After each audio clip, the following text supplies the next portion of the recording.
1983 yılında Howard Gardner adlı bir psikolog, 8 farklı zeka türü olduğunu iddia ederek bir teori oluşturdu. Ve bu teorisini bir kitaba aktardı. Bu teoriyi anlamak için biz de kısa bir hikaye oluşturmak istedik. Anadolu'nun bir kasabasından demiryolu geçmektedir. Bu demiryolunun üstüne bir köprü yapmak istiyorsunuz. Ancak değişimlere çok da sıcak bakmayan kasabalılar bu köprü inşaatını durdurmak için bir sürü gösteri yapıp şikayette bulunuyorlar. Bütün ayaklanmalara rağmen o köprünün inşa edilmesi gerektiğinin farkındasınız. Ve bir şirket alanında uzman 8 kişilik bir takımı size gönderiyor. Bu takımın kendilerini size tanıtması için de bir toplantı ayarladınız. Ve takımdakiler sırayla kendilerini sizlere tanıtıyorlar. Söze ilk başlayan bayan görsel zeka oluyor. Görsel zeka çocukluğundan beri saklambaç oynamaya bayıldığını söyleyerek söze girer. Saklambaç kadar oynamayı sevdiği başka bir oyunda yapbozmuş. Şekillerle arasının hep iyi olduğunu ve her zaman geniş bir hayal gücüne sahip olduğunu dile getirir. Bu projedeki görevi de köprünün planını yapmak, dizayn etmek ve prototipini oluşturmak.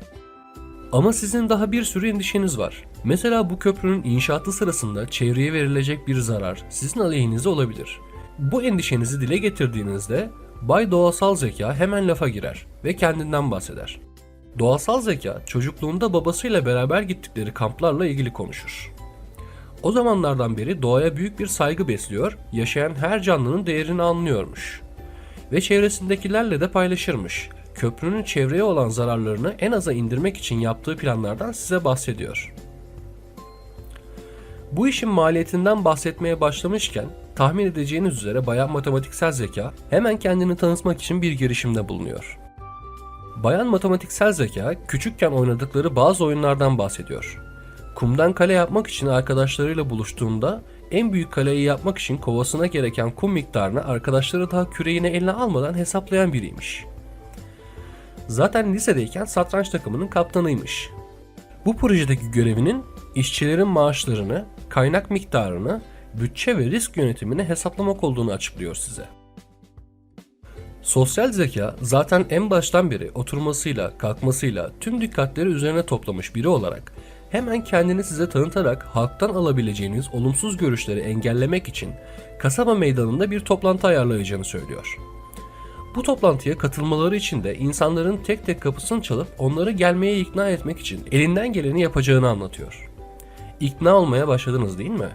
Zaten bayan sosyal zekanın küçüklükten beri insanlarla arası çok iyi olmuş. Çocukluğunda etrafında her zaman çok fazla insan varmış ve her biriyle konuşacak bir şeyler bulmuş. Herkesle iletişim kurup insanlarla sosyalleşmeyi hep çok sevmiş. Annesi ona insanların duygularını çok iyi ifade edemese de iletişim kurmakta zorlansalar da iyi niyetli olduklarını öğretmiş. Annesinin oldukça fazla bu iyimserliği karşısında sosyal zeka da insanlarla arasını hep iyi tutmuş. Bayan sözel zeka ise çocukluğundan beri tuttuğu günlüklerle kendine bir arşiv oluşturmuş. Kalemi güçlü bir yazar. Okuldayken matematik derslerinde anlamadığı konuları bile birer şiire, hikayeye dönüştürür, hem kendine hem de arkadaşlarına yardımcı olurmuş. Kasaba meydanında yapılacak toplantı için çok güzel bir konuşma hazırlayacak, yazacağı bu konuşmada işin zorluklarından bahsedecek, işin içine bolca duygu ve metafor sıkıştıracak. İçsel zeka da bu projede insanların birbirine uyum sağladığından emin olmak zorunda. Çünkü duyguları en iyi anlayan o. Hem proje görevlileri hem de kasaba halkının duygularını anlayıp onlara yardımcı olacak ve motivasyonunu arttıracak. İçsel zeka çocukluğundan beri çok iyi bir sırdaş olmuş.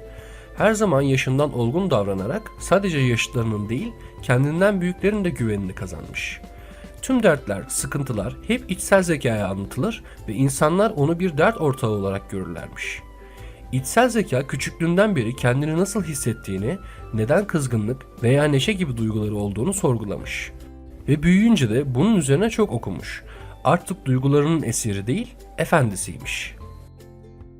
Köprü inşaatı başlar başlamaz, görev adamı olan Bay Bedensel Zeka'nın orada olacağının da teminatını aldınız. Bedensel zeka her zaman spor yapmayı ve yaptırmayı sevmiş. Takım çalışmalarında hep takımını ileriye taşıyan adam olmuş. Spor takımlarının kaptanı olan bedensel zeka okuluna sürekli madalya getiren isim olarak akıllarda kalmış. Herkes köprünün inşasının bitmesi için uğraşacakken, Bayan Ritimsel Zeka da bu işin sonunda yapılacak olan gösteri için kendi müzik grubunun çalışmalarına başlamış. Bayan Ritimsel Zeka çocukken aldığı piyano derslerinden sonra müzikle arasında olan o duyguyu başka hiçbir yerde bulamamış. Ve hayatının müziğini yapmak için kendini hep geliştirmiş biri. Grubun neşesi, ilham kaynağı olan Ritimsel Zeka, hayatın monotonluğundan uzak durmak için arkadaşlarına hep ufak çaplı konserler verirmiş. Ekip üyeleriyle tanıştınız, anlaştınız ve köprü inşaatına başladınız. Onlar hiçbir zaman bu işin bir takım çalışması olduğunu unutmadılar ve böylece hem siz hem de kasaba halkı ortak noktada buluştu. Bedensel zeka gücüyle kuvvetiyle kasabaya güven verirken, ikna etmek sosyal zekanın, duyguları anlamakla içsel zekanın görevi oldu. Doğasal zeka çevreye duyarlılığıyla dikkat çekti ve matematiksel zeka sayesinde de bütçenizi ayarlayabildiniz. İşin sonunda sözel zekanın muhteşem konuşması gönülleri fethetti ve ritimsel zekanın tüm tatsızlıkları unutturan melodileri aklınızdan çıkmadı. Profesör Gartner'ın çoklu zeka teorisinde anlatmak istediği bütün zeka türlerinin birlikte çalışması gerektiği ve bu şekilde gelişebileceğidir.